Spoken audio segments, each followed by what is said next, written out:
So you guys, here is my pilot or a trial to see if you would be interested, if you like it, share it, all that good stuff with 1111 TC news and updates. We have a couple cases to cover today. We're going to cover 4 per video. Today we're covering Aberdeen sisters and a very concerning find. Also 67 killed in a plane crash. And IDAHO4, media complete fail. Just dropped the ball. And we're going to be talking about a lot of different information about Sebastian Rogers, including a leaked email. And we're going to wrap it all up with What Do I See? So, with that, let's get started. Welcome to 1111 True Crime Channel News. There appears to be an update when it comes to the 2 Aberdeen sisters that were reported missing.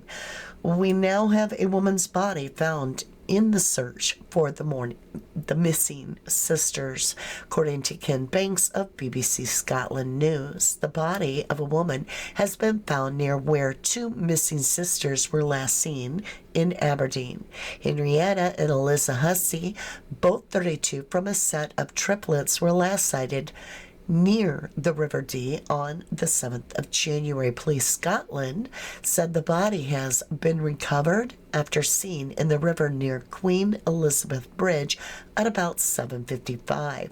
Officers said that while the woman had not yet been formally identified, the family of Henrietta Hussey had been informed and the search for her sister Eliza was continuing.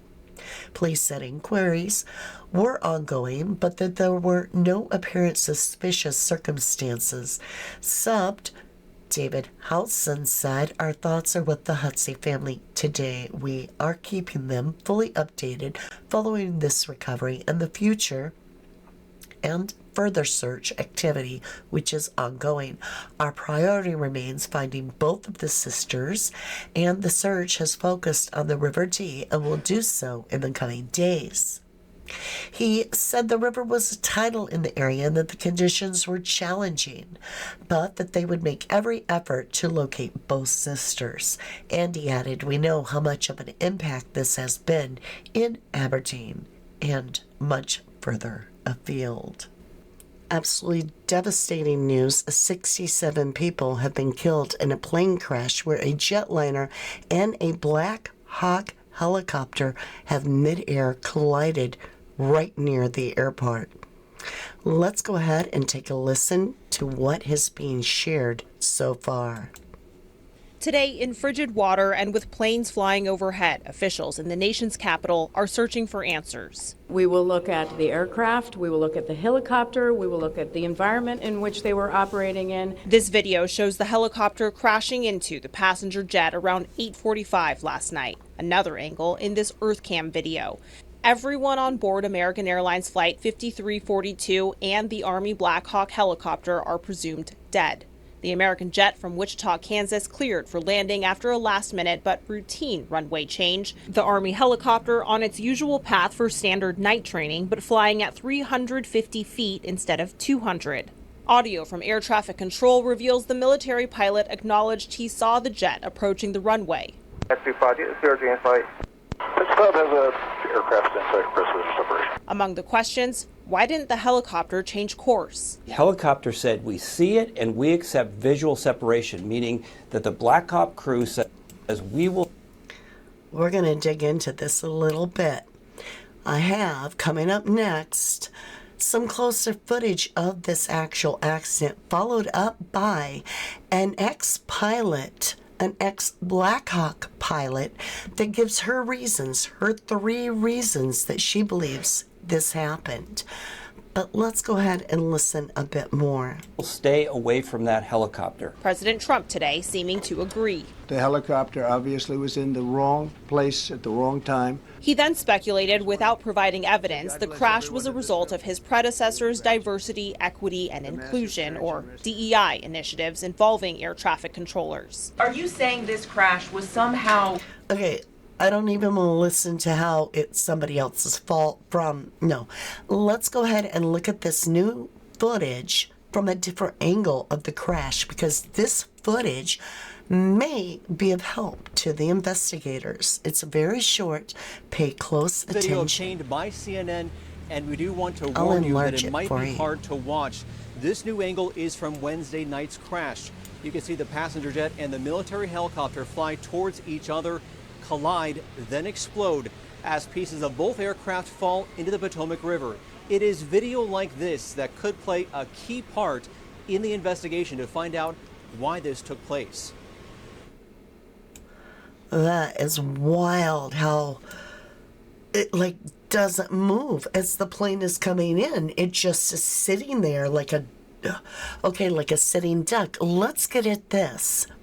So this here is actually, I believe this is the one. Yes. Ex-Black Hawk pilot speaks. Let's go ahead and listen to this. Now, she makes 3 points. Stay with her. Excellent observations. And I agree. And she presents it well as too. McCormick, a former Black Hawk helicopter pilot, and Cedric Layton, CNN military analyst and retired Air Force colonel. Elizabeth, let me start with you. An Army pilot who has flown Black Hawk helicopters like you in this area around Reagan National Airport told CNN's reporter Haley Pritzky that the Army's flights are routinely planned down to the tiniest detail. This pilot said that based on the risk, the briefer will approve or disapprove parts of the flight plan. That assessment is then run by the unit's commander, then submitted to the FAA. So if it went through all of those levels, the question, of course, is just how could this have happened? Well, I believe there's 3 things that happened. If it had just been one, it wouldn't have been an issue, but three different things happened. First of all, they only had a crew of 3. And if you're flying a visual flight plan in a crowded airspace like this, they really should have had 2 crew chiefs in the back of the helicopter to clear each side, as the pilots only have visibility from straight ahead 12 to 3 o'clock, or 12 from 9 o'clock to 12 o'clock. So you only have visibility of the front 180 degrees. Your crew chiefs clear the back. If you only have 1 crew chief, how much can you clear?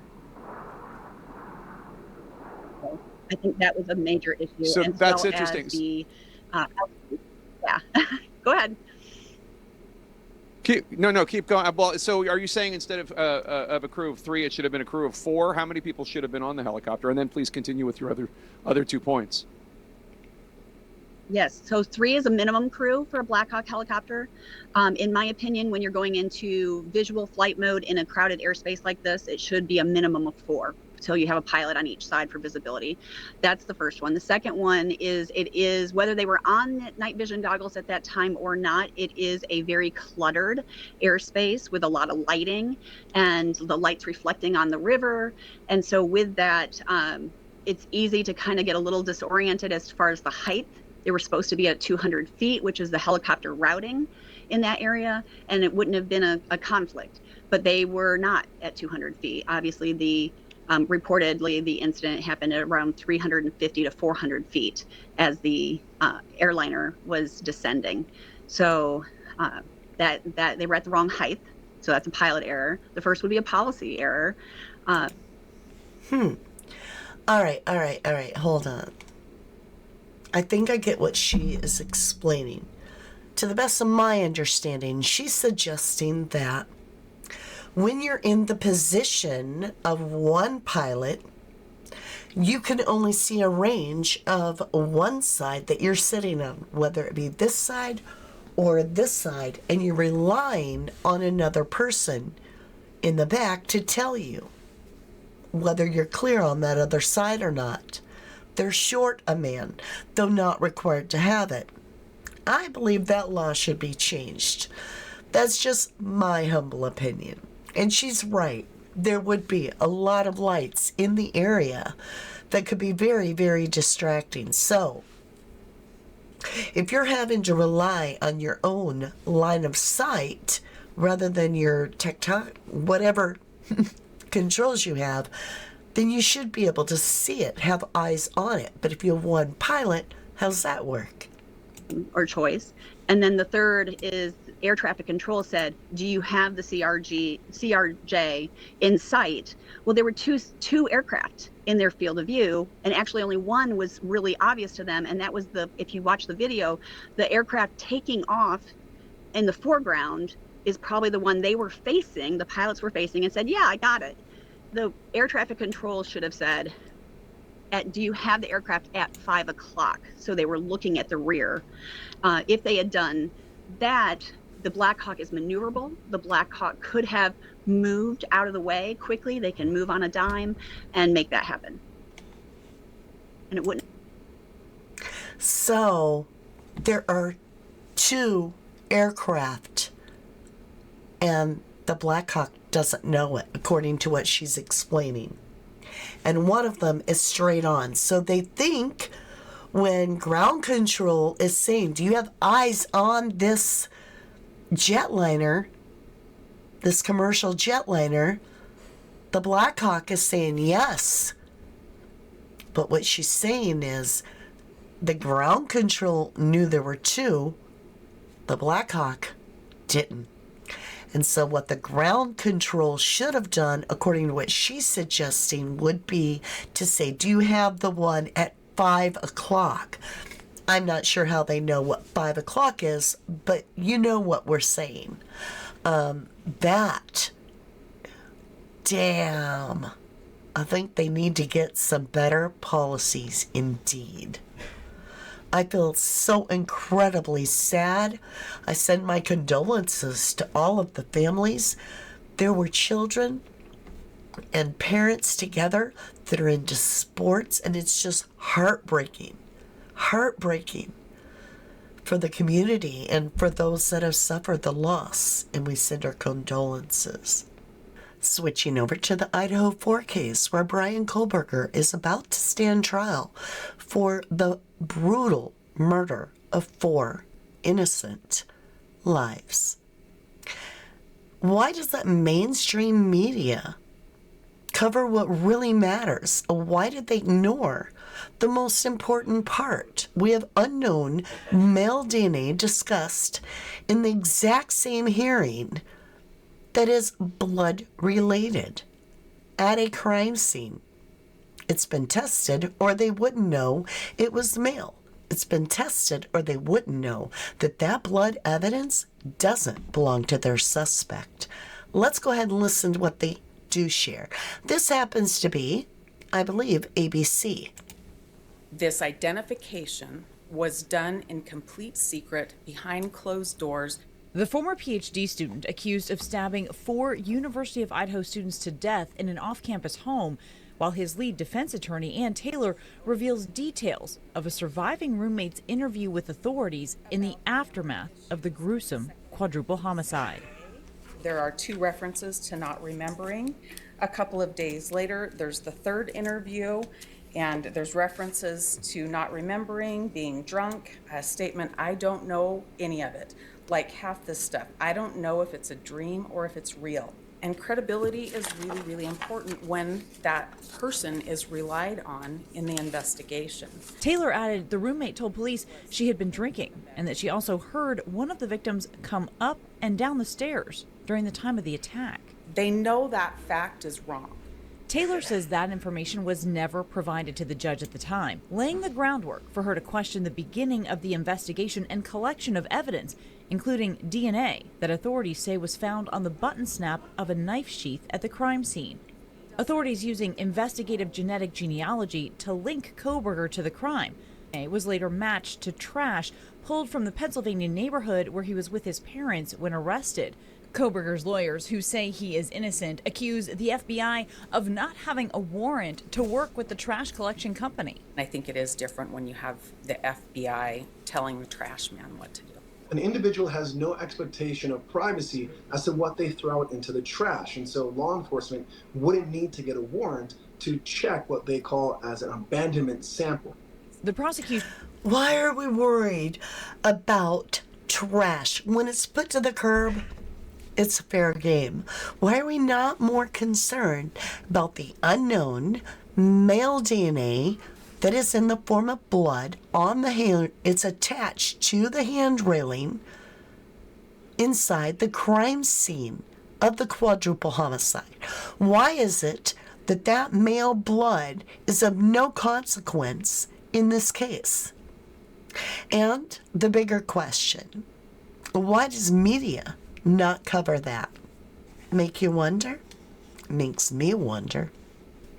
In our final story for today, I bring you Sebastian Rogers, 15-year-old that was missing from Hendersonville, Tennessee. He would now be 16. He went missing in February of 2023. The day he went missing, that's up for grabs. See, there has to have been a big mistake. Before we get into that, let's talk about the disheartening part. He is no longer considered an Amber Alert. The leaked email that was recently released, well, I'll just let Jennifer Coffendigger share it with you. I'm going to read this. This is specifically an email communication, and the importance of this email communication is who this communication is from. Is this communication factual and true? Yes, I believe it is factual and true. What was written is this. As far as the flyer, that's a TBI-PIO question. Tennessee Bureau of Investigation, their public information officer. That's what that acronym stands for. But I'll say the last seen date and the date when it was reported date may have gotten mixed up in the beginning and just has never been changed. From Detective Brandon Carter, the lead detective, Sumner County Sheriff's Office, CID, Criminal Investigative Division. This is a huge problem, in my opinion. It's a huge problem because that information, as we've discussed on multiple lives and has been discussed on multiple lives of other creators, including our own. Remember months and months and months ago when I did the video about the discrepancy between TBI as well as the Center for Missing Children, where it showed last seen was either the 25th or the 26th, depending on who you were listening to. If they can't even get right the day this child went missing last, or was seen last, how can we trust them if they don't even correct their mistakes to find this child? They don't have the best history. Summer Wells, still missing, 5-year-old from Tennessee. How could they not correct their mistake? Finally, I want to share this with you. So this is a segment I'm going to call What Am I Seeing? And I'm going to leave it with you to discern, what do you see? And leave your comments down below. What do you see? I will share after I show this what I think I see, if anything, and we'll let you be the judge as well. An unnamed true crime channel said. Oh, and this is Lady Freedom Raw Narrative, I believe.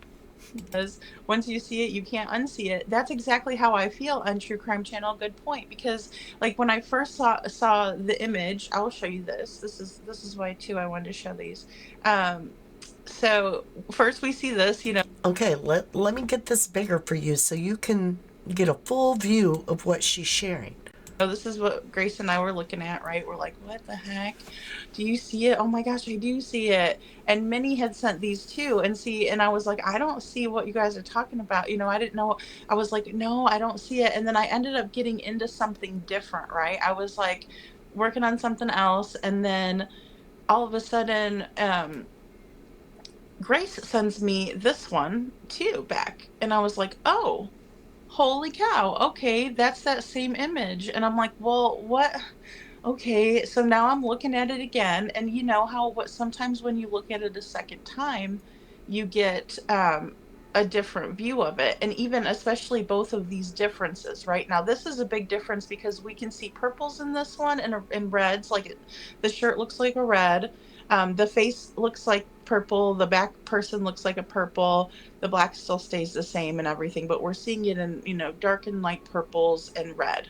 But then in this one is blue hues, right? Blue and white and black. And so whenever I did the enhancement, I went ahead and did that to it. And that's when you can kind of see more like that one. But then this one is also fantastic, right? That one's really great. Let me take this down. Sorry, guys. Pretty easy. Yeah, because I mean, it's kind of now you can see like an eye socket. It does You know, appear and to then be also two people, another thing that I doesn't want to it? show you guys. So let's just say that is Katie How back there, right? Let's just say interesting. it for this intents and purposes because I got you this one. And this Okay. one is of Katie and Chris, and she is just a little smidge taller than, Now or excuse me, notice that just a they're little almost the smidge same height, shorter than though. him. So if we remember this in our minds, and I should have done a side comparison, I apologize, but remember that in your mind, and then look, oops, excuse me, remember this in your mind, camera one. Okay. Let me show you something. How do we know? Because to me, you guys tell me first, make your comment down below. What do you see? What do you see? This person is labeled at Chris, Katie, and then claiming that Sebastian's being carried here. Now, for me, there's a head difference in height here. To me, this is an adult male. Could be Chris, maybe. Could be Seth, could be a stranger. And it appears to be a youthful individual with very dark hair. Not very dark, but darker hair. Could this be Sebastian? See how thin this person is compared to this person? I don't see this as Katie. I'm wondering, are we capturing the last known sighting of Sebastian? I will leave that question for you to ponder. I pray to God that I'm right and they're not, because if they're carrying Sebastian in a black bag, that's not going to leave us any hope at all. But like I said, this looks like an adult male. This looks like a very small boy, youth, teenager. I could be wrong, but has TBI took a good look at this, or they dismiss it without giving it a second thought? How are we ever going to find this missing boy if they can't even get the day that he was last seen correct? I just don't know. Thank you so much for spending your time with me. I look forward to next time. And if you would like to know when I upload again, share updates, or new news, just hit like, subscribe, and that little bell.